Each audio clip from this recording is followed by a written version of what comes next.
বাইরের এই সুন্দর ওয়েদারের সাথে আপনাদের সাথে শেয়ার করছি চিকেনের একটা খুবই সিম্পল রেসিপি।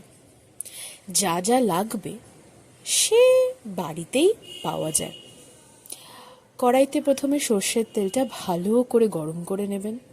তার সাথে ফোড়ন হিসেবে আমরা দিয়ে নেব হচ্ছে গোটা গরম মশলা আর গোলমরিচ।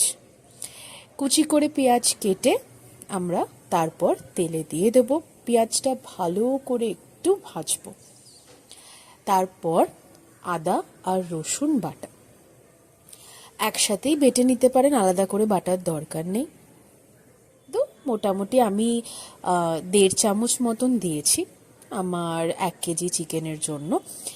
তারপর একটু ভালো করে নেড়ে চেড়ে চিকেনটা দিয়ে দেবো। বলে দিই, চিকেনটাকে আমি মোটামুটি 3-4 ঘন্টা মতন নুন আর গোলমরিচ দিয়ে ম্যারিনেট করে রেখেছিলাম, বাইরেই রেখেছিলাম, ফ্রিজে রাখিনি।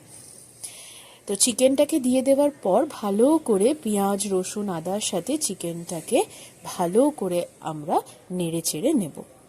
তারপর আমি একটা পেস্ট বানিয়েছি, সিম্পল ধনেপাতা আর কাঁচা লঙ্কা আর অল্প একটু নুন দিয়ে পেস্টটাকে তৈরি করেছি।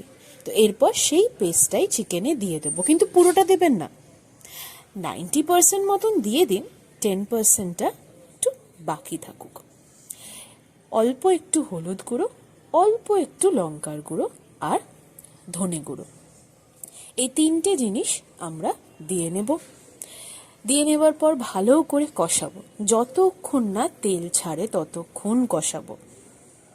একটা খুব সুন্দর গন্ধ বেরোবে ওই ধনেপাতার, সে তো আপনারা জানেন। তারপর যে তেলটা বেরিয়ে যাবে, বাকি যে ধনেপাতাটা আমরা 10% সাইডে রেখেছিলাম, অল্প একটু জল দিয়ে সেইটাকে দিয়ে দেব।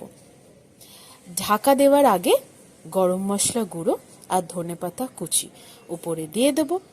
যেই ফুটে আসবে মাংস সেদ্ধ হয়ে যাবে। একটু ঘি চাইলে দিতে পারেন, দিয়ে নামিয়ে নিতে পারেন। তৈরি।